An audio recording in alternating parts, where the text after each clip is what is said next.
भारतीय जनता पक्षाचे राष्ट्रीय अध्यक्ष नितीन नबीन यांनी अखेर आपल्या नव्या टीमची घोषणा केली आहे। तब्बल 13 राष्ट्रीय उपाध्यक्ष, 8 राष्ट्रीय महासचिव आणि 16 सचिवांसह विविध मोर्चांच्या अध्यक्षांचीही नियुक्ती करण्यात आली आहे।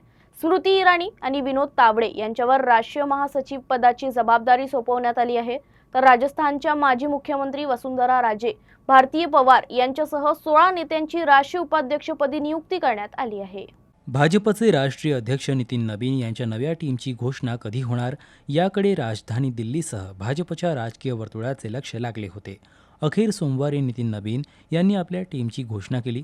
जाहीर करण्यात आलेल्या यादीत 13 राष्ट्रीय उपाध्यक्ष, 8 राष्ट्रीय महासचिव आणि 16 सचिवांसह विविध मोर्चांच्या अध्यक्षांच्याही नियुक्त्या करण्यात आल्या आहेत।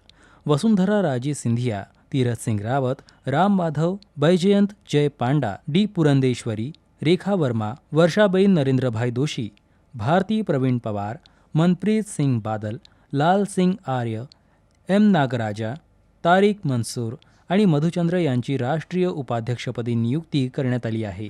तर BL संतोष यांच्याकडे पक्षाच्या संघटन महासचिव पदाची जबाबदारी देण्यात आली आहे।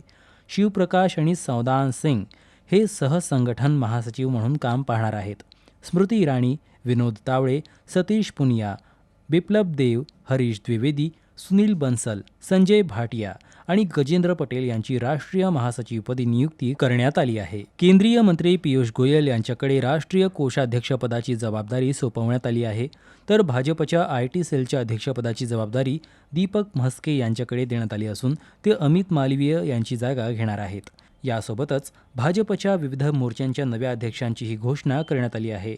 युवा मोर्चाच्या अध्यक्षपदी डॉक्टर हेमंग जोशी, महिला मोर्चाच्या अध्यक्षपदी रूपकुमारी चौधरी, OBC मोर्चाच्या अध्यक्षपदी अमरपाल मौर्य, किसान मोर्चाच्या अध्यक्षपदी बंसीलाल गुर्जर, SC मोर्चाच्या अध्यक्षपदी शिवेश कुमार राम, ST मोर्चाच्या अध्यक्षपदी मन्नालाल रावत, तर अल्पसंख्याक मोर्चाच्या अध्यक्षपदी कुंवर बसीद अली यांची नियुक्ती करण्यात आली आहे।